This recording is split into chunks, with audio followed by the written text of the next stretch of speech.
ദൈവത്തിന് മഹത്വം. നമ്മുടെ പ്രതിദിന ആഹാരം മെയ് 25. ദൈവം എന്തു ചെയ്തെന്ന് അവരോട് പറയുക. ആകയാൽ ഞങ്ങൾ ക്രിസ്തുവിന് വേണ്ടി സ്ഥാനാപതികളായി ദൈവത്തോട് നിരന്നുകൊള്ളുവീനെന്ന് ക്രിസ്തുവിന് പകരം അപേക്ഷിക്കുന്നു. അപ്പോസ്തലനായ പൗലോസ് കൊരിന്ത്യർക്ക് എഴുതിയ 2 ലേഖനം 5 അധ്യായം 20 കോളേജിൽ എൻ്റെ സുഹൃത്തായിരുന്ന ബിൽ തോബിയാസ് അനേക വർഷങ്ങൾ ഒരു ദ്വീപിൽ മിഷണറിയായി ശുശ്രൂഷിച്ചു. ഭാഗ്യം തേടി ജന്മനാട് വിട്ടുപോയ ഒരു യുവാവിൻ്റെ കഥ അദ്ദേഹം പറയുന്നു. എന്നാൽ ഒരു സുഹൃത്ത് അവനെ സഭയിലേക്ക് കൊണ്ടുപോയി.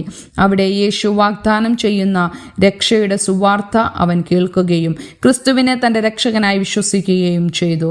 മന്ത്രവാദത്തിൽ മുഴുകിയിരിക്കുന്ന തൻ്റെ ജനങ്ങളിലേക്ക് സുവിശേഷം എത്തിക്കാനായി യുവാവ് ആഗ്രഹിച്ചു. അതിനായി അവരുടെ അടുത്തേക്ക് അയക്കാനായി ഒരു മിഷണറിയെ അവൻ അന്വേഷിച്ചു. എന്നാൽ മിഷണറി അവനോട് ദൈവം നിനക്ക് വേണ്ടി എന്തു ചെയ്തെന്ന് അവരോട് പോയി പറയുക എന്ന് പറഞ്ഞു.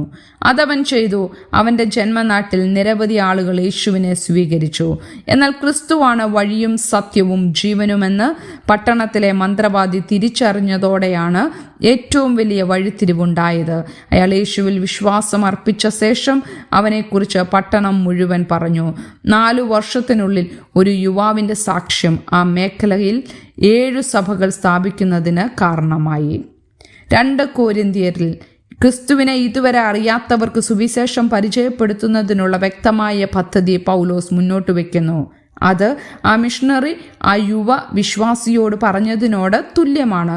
ഞങ്ങൾ ക്രിസ്തുവിന് വേണ്ടി സ്ഥാനാപതികളായി ദൈവത്തോട് നിരന്നുകൊള്ളുവീനെന്ന് ക്രിസ്തുവിന് പകരം അപേക്ഷിക്കുന്നു. ഓരോ വിശ്വാസിക്കും തങ്ങളെ ഒരു പുതിയ സൃഷ്ടിയാക്കിയവനും അവരെ ദൈവവുമായി നിരപ്പിച്ചവനുമായ യേശു തങ്ങൾക്ക് വേണ്ടി എന്താണ് ചെയ്തതെന്ന് മറ്റുള്ളവരോട് പറയാൻ കഴിയും. ചിന്തിക്കുക, യേശുവിലുള്ള രക്ഷയ്ക്ക് നിങ്ങളെ സംബന്ധിച്ച് എന്തർത്ഥമാണുള്ളത്? നിങ്ങളുടെ കഥ മറ്റുള്ളവരുമായി പങ്കിടാൻ നിങ്ങൾക്ക് എങ്ങനെ നന്നായി ഒരുങ്ങാൻ കഴിയും? ദൈവത്തിന് മഹത്വം.